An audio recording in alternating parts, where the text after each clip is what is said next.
नमस्कार दोस्तों, आज हम लेकर आए हैं आपके लिए बहुत ही खास वीडियो। इस वीडियो में हम बात करेंगे पीपीएपी की, यानी कि प्रोडक्शन पार्ट अप्रूवल प्रोसेस क्या होता है और इसके कितने डॉक्यूमेंट्स होते हैं। तो दोस्तों, वीडियो को शुरू करने से पहले हमारे चैनल को सब्सक्राइब कर दें और बेल आइकन को भी दबा दें ताकि आगे आने वाली वीडियोज़ को नोटिफिकेशन आप तक आता रहे। तो दोस्तों, अब बात करते हैं पीपीएपी की। तो दोस्तों, अब पीपीएपी मतलब कि प्रोडक्शन पार्ट अप्रूवल प्रोसेस क्या होती है। जब कोई भी कस्टमर किसी सप्लायर को कुछ नया पार्ट बनाने के लिए कहते हैं तो कस्टमर सप्लायर से रिक्वेस्ट करते हैं कि आप परफॉर्म करके दिखाइए कि आप इसे कैसे बनाएंगे, और कुछ डॉक्यूमेंट्स यानी कि पीपीएप भी सबमिट करने के लिए कहता है। इसके बाद कस्टमर उन सारे डॉक्यूमेंट्स को देखता है, वह ठीक है या नहीं ठीक है।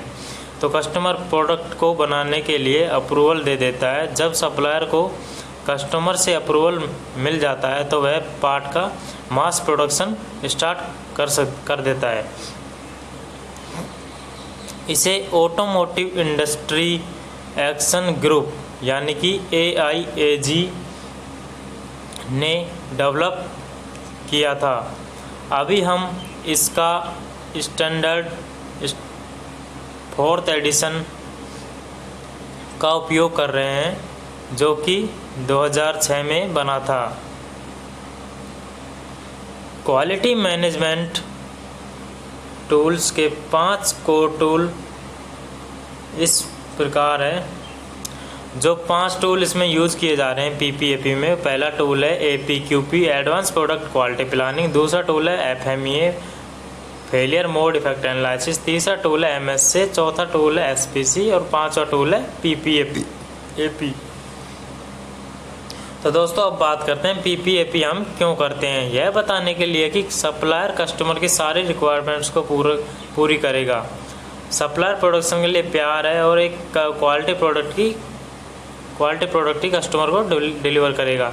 यह एक एविडेंस भी तैयार करता है कि कस्टमर की जो भी इंजीनियरिंग डिज़ाइन और उसकी रिक्वायरमेंट और स्पेसिफिकेशन को सप्लायर ने अच्छे से समझ लिया है और वह उन्हें पूरा करेंगे। अब बात करते हैं सबमिशन रिक्वायरमेंट्स की। इसमें सभी ज़रूरी 19 डॉक्यूमेंट्स होते हैं जो कि सप्लायर को कस्टमर्स को देने होते हैं। इसमें 1 से लेकर 5 अलग अलग लेवल होते हैं जो यह बताते हैं कि किस लेवल पर किन किन डॉक्यूमेंट्स को सबमिट करना है। इसमें R, S और स्टार का अलग अलग अर्थ होता है, जैसा कि इस टेबल में दिखाया गया है एग्जाम्पल के तौर पर R, S और स्टार। अब बात करते हैं हम S की।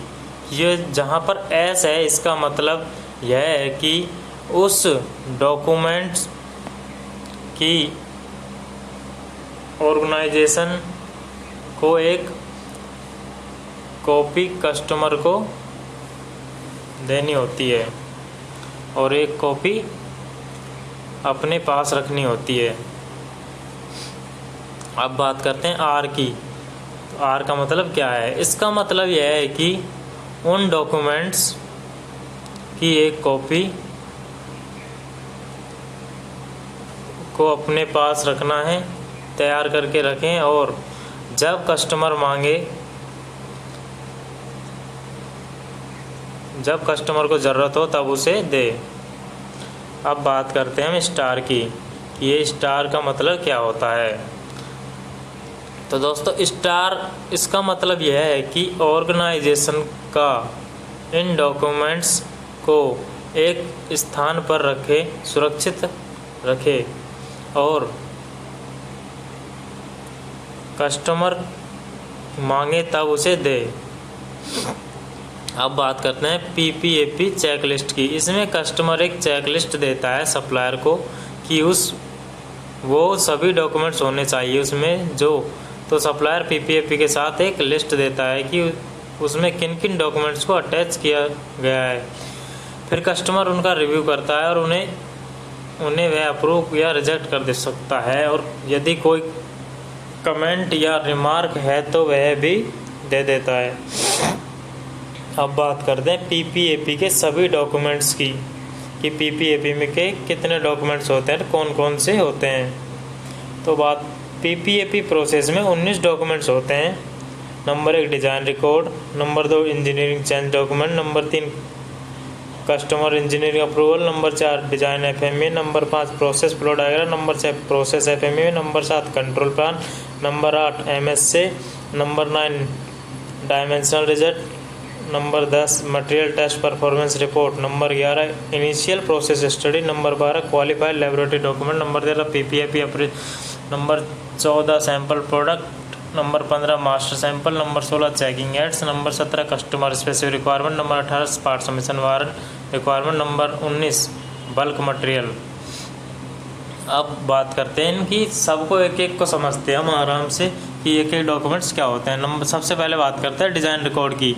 यह प्रिंट कॉपी ड्राइंग की कस्टमर को देनी होती है। यदि डिज़ाइन कस्टमर है तो डिज़ाइन की एक कॉपी को PPAP में अटैच करेंगे, और यदि डिज़ाइन सप्लायर का ही है तो वह ड्राइंग की एक कॉपी कस्टमर को दे। अब बात करते हैं ऑथराइज इंजीनियरिंग चेंज डॉक्यूमेंट्स की।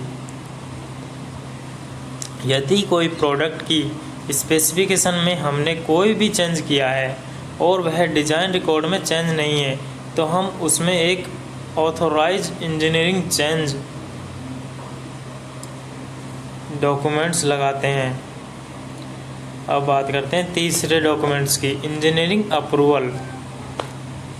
यह अप्रूवल यदि रिक्वायरमेंट है तो ही दिया जाता है। जो भी चेंज हमने ECD इंजीनियरिंग चेंज डॉक्यूमेंट के द्वारा किया है उसका अप्रूवल हमें कस्टमर से लेना होता है, क्योंकि कोई भी बदलाव हम अपने अनुसार तो कर नहीं सकते। जब कस्टमर अप्रूवल दे देता है तो उसकी एक कॉपी PPAP के साथ लगाते हैं। अब बात करते हैं चौथे रिकॉर्ड की, DFMEA design failure mode and defect analysis. यदि डिज़ाइन के लिए सप्लायर जिम्मेदार है तो वह DFMEA की एक कॉपी को भी PPAP के साथ सबमिट करेगा या लगाएगा, जिसका कस्टमर रिव्यू करेगा। अब बात करते हैं पांचवें डॉक्यूमेंट्स की, प्रोसेस फ्लो डायग्राम, जिसे हम PFD बोलते हैं। इसमें हमको पूरी प्रोसेस का एक फ्लो डायग्राम देना होता है PPAP के साथ, कि हमारी प्रोसेस में क्या क्या स्टेप्स होंगे, कैसे हमारा प्रोसेस बनेगा, प्रोडक्ट बनेगा। अब बात करते हैं छठे डॉक्यूमेंट्स की, PFMEA। इसमें हमारी प्रोसेस में क्या क्या फेलियर हो सकते हैं जिनसे कि हमारा प्रोडक्ट ख़राब हो सकता है, उसका एनालिसिस करते हैं। और PFMEA process failure mode and effect analysis की शीट की कॉपी को भी PPAP के साथ लगाते हैं। Number 7 control plan. PPAP में कंट्रोल प्लान एक बहुत ज़रूरी डॉक्यूमेंट्स होता है। Control plan step by step दिखाता है कि कौन कौन सी प्रोसेस में कौन कौन सी डायमेंशन मेंटेन होती है, उन्हें कैसे कंट्रोल करना है। इनकमिंग इंस्पेक्शन से लेकर फाइनल इंस्पेक्शन तक सभी पैरामीटर्स कैसे बनेंगे और कैसे कंट्रोल होंगे, यह सभी कंट्रोल प्लान में होता है।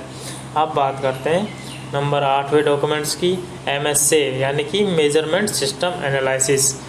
इसमें हम गेज R&R करते हैं, जिसमें किसी क्रिटिकल डायमेंशन को गेज द्वारा चेक करने वाले हैं तो उसमें हम स्टडी करते हैं कि हमारी रिपीटेबिलिटी रिप्रोड्यूसिबिलिटी कितनी आ रही है। इसकी रिपोर्ट भी हम PPAP में लगाते हैं।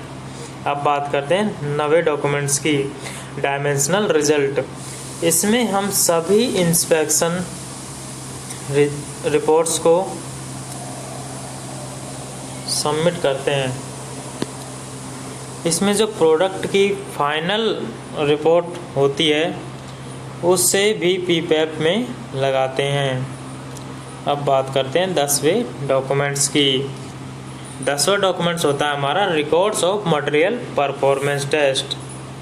तो दोस्तों इसमें हम प्रोडक्ट पर जितने भी टेस्ट करते हैं, जैसे कि हीट ट्रीटमेंट टेस्ट किया प्रोडक्ट पर, अब उससे प्रोडक्ट के मटेरियल में कुछ बदलाव आएंगे तो उसकी जो रिपोर्ट होगी उसे भी हम PPAP में लगाते हैं। अब बात करते हैं 11वें डॉक्यूमेंट्स की, 11वां डॉक्यूमेंट्स होता है हमारा इनिशियल प्रोसेस स्टडीज़, मतलब स्टैटिस्टिकल प्रोसेस कंट्रोल। एसपीसी में हम यह देखते हैं कि हमारी प्रोसेस कितनी कैपेबल है। इसकी रिपोर्ट भी हमें पीपैप के साथ देनी पड़ती है। नंबर 12वें डॉक्यूमेंट्स की बात करें तो हम 12वां डॉक्यूमेंट्स होता है हमारा क्वालिफाइड लेबोरेटरी डॉक्यूमेंट्स, मतलब कि लेबोरेटरी टेस्ट रिपोर्ट। यदि डिजाइन रिकॉर्ड में यह दिया गया हो कि इसमें क्वालिफाइड लैब रिपोर्ट की ज़रूरत है, तो फिर हम एक्सटर्नल और इंटरनल क्वालिफाइड लेबोरेटरी रिपोर्ट की कॉपी पीपैप में लगाएंगे। अब बात करते हैं 13वें डॉक्यूमेंट्स की अपीयरेंस अप्रूवल रिपोर्ट। यदि हमारा फिनिश प्रोडक्ट किसी एक्सटर्नल पार्ट की तरह काम कर रहा है तो वह डिज़ाइन रिकॉर्ड के हिसाब से वह कैसे दिखेगा, उसका क्या कलर होगा, क्या टेक्सचर होगा, इन सभी के लिए कस्टमर से अप्रूवल लेते हैं और इसकी रिपोर्ट को भी पीपैप में ऐड करते हैं। अब बात करते हैं 14वें डॉक्यूमेंट्स की प्रोडक्ट सैंपल्स, मतलब कि जो प्रोडक्ट का एक सैंपल भी हम पीपैप में शामिल करते हैं। प्रोडक्ट का एक फ़ोटो लेकर हम पीपैप में ऐड करते हैं कि फाइनल प्रोडक्ट हमारा ऐसा दिखेगा।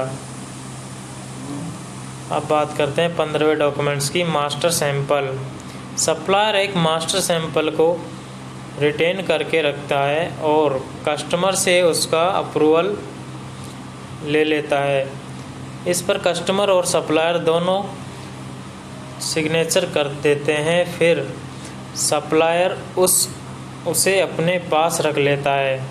अब बात करते हैं 16वें डॉक्यूमेंट्स की। 16 डॉक्यूमेंट्स होते हैं चेकिंग एड्स यानी कि क्यू अलर्ट्स वगैरह।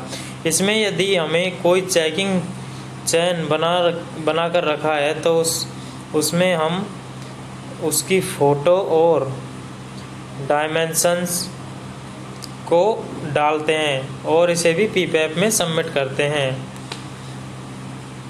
अब नंबर 17 की बात करते हैं हम record of compliance with customer specification requirements. यदि कस्टमर प्रोडक्ट के लिए कोई स्पेसिफिक टेस्ट रिपोर्ट की डिमांड करता है तो टेस्ट करवाकर हम उसकी रिपोर्ट को पीपैप में ऐड करते हैं। अब नंबर 18 की बात करते हैं पार्ट सबमिशन वारंट, जिसे हम शॉर्ट में PSW भी कहते हैं। जब हम सारे डॉक्यूमेंट सबमिट कर देते हैं उसके बाद हमें PSW यानी कि पार्ट सबमिशन वारंट भी देना होता है, जिसमें हम शो करते हैं कि हम उसी पार्ट को कस्टमर को सप्लाई करेंगे जिसकी हमने अप्रूवल लिया है। अब बात करते हैं 19वें डॉक्यूमेंट्स की। 19वां डॉक्यूमेंट्स होता है हमारा बल्क मटेरियल चेकलिस्ट। तो दोस्तों इसके बारे में जान लेते हैं। यदि हम कोई मटेरियल बल्क में सप्लाई कर रहे हैं तो उसे कैसे चेक किया जाए, उसके लिए हम एक चेकलिस्ट बनाते हैं। तो इस हिसाब से दोस्तों हमारे 19 डॉक्यूमेंट्स हो जाते हैं। सबमिशन स्टेटस क्या रहता है इसका PPAP का, वो भी हम आपको बता देते हैं। जब हम पीपैप को कस्टमर के पास सबमिट कर देते हैं और वह उसको रिव्यू करता है और अप्रूवल देता है तो उसके कुछ अलग अलग प्रकार हो सकते हैं, जैसे कि नंबर 1 फुल अप्रूवल। यदि सप्लायर को फुल अप्रूवल मिल गया है तो वह प्रोडक्ट को सप्लाई कर सकता है और पीपैप डॉक्यूमेंट्स को अपने पास रिटेन कर सकता है जब तक प्रोडक्ट एक्टिव है और उसके बाद भी 1 साल तक और अपने पास रखेगा, जितना प्रोसीजर में दिया हुआ उसके हिसाब से रखेगा। अब बात करते हैं नंबर 2 जैसे इंटरिम अप्रूवल। अगर आपका PPAP में कुछ गलतियां हैं पर कस्टमर कहता है कि अभी तो आप सप्लाई कर दो, परंतु बाद में आपको चेंज करना पड़ेगा और वापस पीपैप सबमिट करना पड़ेगा। नंबर 3 होगा रिजेक्ट। मान लीजिए आपका पीपैप प्रोडक्ट रिजेक्ट कर दिया, तो आपका जब हमारा पीपैप कुछ कारणों से पूरा रिजेक्ट हो जाता है, तब हम उन कारणों में बदलाव करते हैं और पीपैप को फिर से सबमिट करते हैं। अब बात करते हैं हम, तो दोस्तों ये